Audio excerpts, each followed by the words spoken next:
Remind yourself to forget. Do not forget to remind yourself. Does that make sense? Yeah. Okay. Yeah. So, so anyway, what I'm trying to say here is do not put the extra strain on your brain to remember important dates. You can just write them down. Hello, welcome, and welcome back. I'm Monique, a pre-nursing student over the age of 30, navigating her way through all things anatomy and physiology, microbiology, and anything else that is a science before getting into a core nursing program. So today I'm going to try my best to tackle a subject that all nursing students will eventually run into, which is how do I study to pass these exams, right?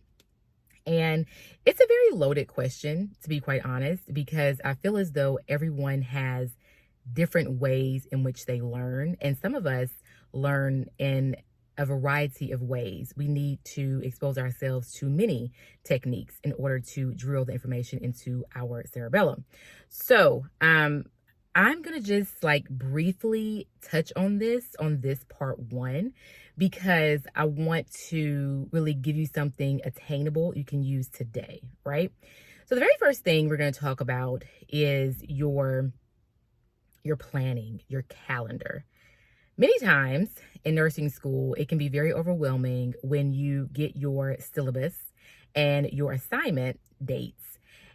And if you're taking more than one class, it's possible that you could have 2 to 3 tests, not tests, exams, because see, tests are easy. Exams are a totally different level. So you could have 2 to 3 exams every week on top of discussion posts, okay? Now, I personally attend an online school. I feel like the online program is really, really good, to be honest. But they really do make you do the work. Online is not easier. It is not easier. So anyone who says that, I don't know what school you're going to. But we're going to get into that in this series as well, online versus in person for your prerequisites. So anyway, getting back to the subject.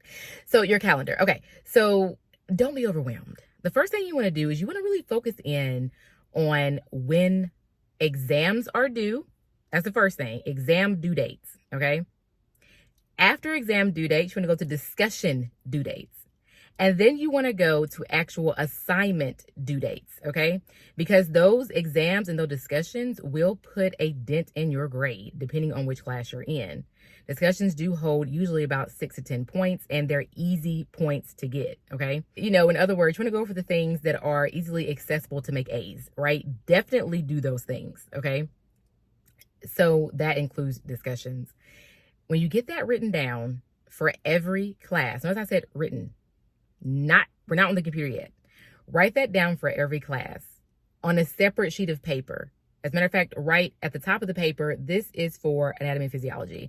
This is for microbiology. Write those dates down or print them if they give you the dates, and just, print them out. You can have them like that. Whichever way you choose, you need to have a physical copy in your hand to reference as you're going onto your digital media to do this.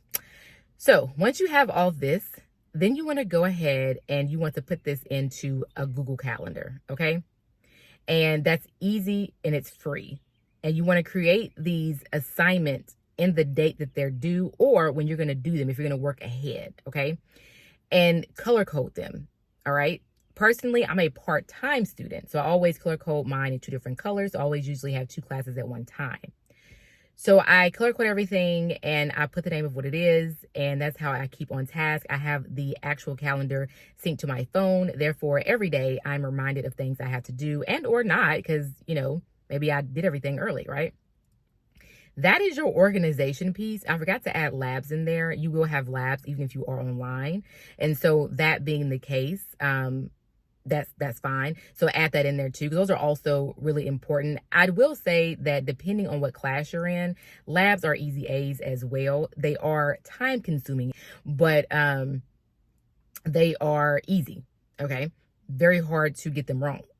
And if you do, it doesn't count against you, because all you have to do is answer it correctly. So yeah, anyway, add that into, your easily accessible A+, if you will. Okay, you have all that done, right? Put in as many calendars as you need to. You write it in a physical calendar. Put it in your Google Calendar. Okay, sync your Google and your Notion calendar together. reminders, reminders, reminders. Do not rely on your own self to remind yourself of things that you're probably going to forget. Do not remind yourself to forget. Do not forget to remind yourself. Does that make sense? Yeah. Okay. Yeah. So, so anyway, what I'm trying to say here is do not put the extra strain on your brain to remember important dates. You can just write them down and or type them in. The next thing is ambiance. Yes, ambiance matters. When you are going to study, if it's possible, I know many people are married, they have children, or maybe they're just married. I know for when I'm married, so you have other people in your home, in your household who are living, right? So you want to find a quiet space. This quiet space can be completely free. You can go to your local library. Just, find ways to have quiet spaces. Maybe you have to study early in the morning. Maybe you have to study later at night once everyone's down, in the bed and sleeping. But make sure you sleep. That's an important part. Whatever the case, you want to actually have it set up to where you can have what you need. If you like to work in silence, that's great. Me personally, absolutely not. If I work in silence, I will not focus. I have to focus and I have to have things going on around me. It's the weirdest thing ever, but I just have to have other things around me, including music. Okay, sorry guys, I had to actually turn the air on. Hopefully it's not too loud, but it's still, hot outside today, so the phone can get overheated.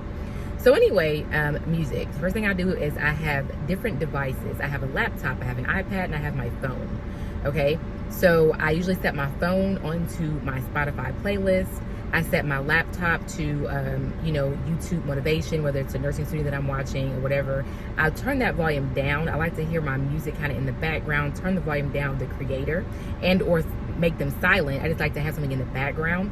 And then I have my laptop for my actual schoolwork. So I'm in the zone, right? So I've got, some visual motivation. I have, my brain rhythm path going on with the music, because I usually listen to like lo-fi music for studying, and then I have like my assignments in front of me, and I'm zoned in for a good 2.5 to 3 hours.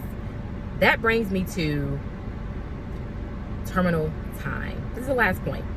Understand you cannot study all day long. If you're doing that, that means you're procrastinating, and that is a problem because you shouldn't be doing that. That's one of the issues, that you're doing things at the last minute. You don't want to do that. Sometimes you have to, and if it's an easy enough subject, it's not a problem because it comes natural to you. But if it's something that you really don't know, how are you going to know it unless you know it, unless you take the time to actively comprehend the information and to, pack it into your brain in a systematic way? So for me, I like to study no longer than 4 hours. That is it. That is my terminal time. After that, I am done. There's no more to be done for the day. Okay, I move on to other things.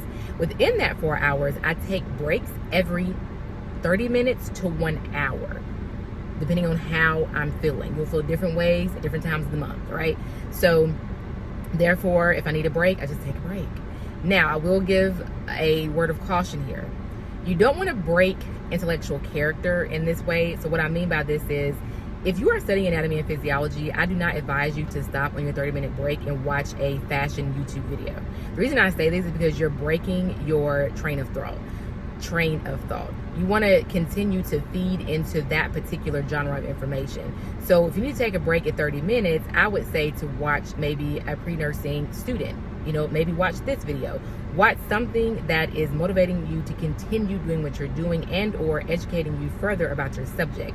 So you might want to step away from reading and actually watch a YouTube video about, the white blood cell count or whatever. Find something interesting. What I'm saying is, don't break intellectual character too much, because that can just take you totally off, and then you can't get back into the zone when it's time to get back into the zone. Okay? All right.